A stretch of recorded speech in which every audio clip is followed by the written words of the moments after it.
गंगा तीर राम आगे रे भाई रे। आए राम रघुराई रे संगे लखन सिया माई रे, राम चरण लाधो के भैया नैया पार लगाई रे। गंगा तीर राम आगे रे, गंगा तीर राम आगे रे। हाय रे गंगा तीर राम आगे रे, गंगा तीर राम आगे रे।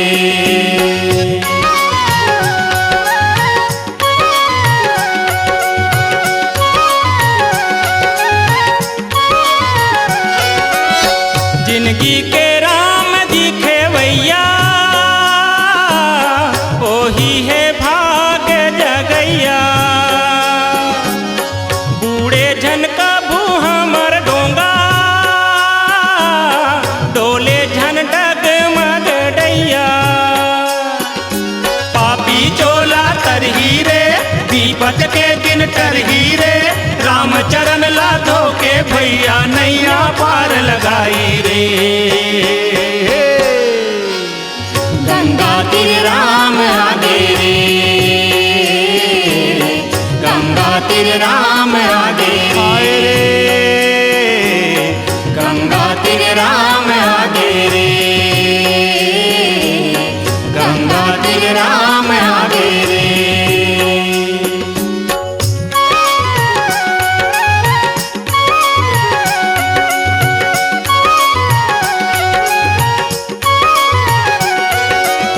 राम राजाय तू आय तू पावा,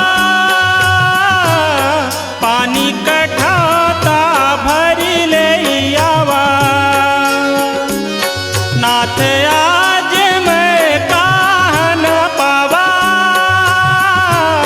मीटे दोष दुखदारी दावा। पापी चोला तरही रे विपत के दिन तरही रे, राम चरण लाधो के भैया नैया पार लगाई रे। गंगा तीर राम आगे राम आगे रे, गंगा तीर राम आगे राम आगे रे, गंगा तीर राम आगे राम आगे रे, गंगा तीर राम आगे राम आगे रे। राम रजायस आयस पावा, पानी कठवता भर ले आवा। गंगा पार कराने वाला केवट के द्वारी, भवसागर पार कराने वाला भगवान श्री रामचंद्र जी स्वयं चल के आगे भैया। केवट के भाग खुल गए। भगवान श्री रामचंद्र जी के आज्ञा हो इसके केवट मोर पाँव धो ले, और पाँव धो करके मोला गंगा पार करा दे। तो केवट कही इसमें अकेला तो पाँव नहीं धो स्वामी, मैं अपन घर परिवार पुरखा पीतर सब ला पार उतारी हूँ। तो रामचरण ला धो के अपन जिंदगी के भवसागर पार लगा हूँ। धन्य मोर भाग। और अपन घर के संगवारी मल्ला हूत कराइस आवाज दी, दौड़ा दौड़ा भगवान श्री रामचंद्र जी आज हमर दुआरी आहे। सब दौड़ के भगवान रामचंद्र जी के दर्शन करा, ओकर चरण ला धो के अपन नैया पार करावा। आकाश मार्ग ले फूल के वृष्टि होइस और सब कहीन धन धन केवट भैया, धन धन केवट भैया उबारे अपन चोलाला। केवट संग्राम चरण ला धोके एक बार जयकारा ला बोलावा। बोल दे लखन श्री रामचंद्र की सुंदरानी वीडियो वर्ल्ड प्रस्तुत करते हैं पहली बार छत्तीसगढ़ की मशहूर गायिका अलका चंद्राकर के स्वर में अनेक महासतियों की गाथा महिमा सती कथा। नान लइका होगे उमल्ला धरिस और पल्ला मसूता दिस भैया।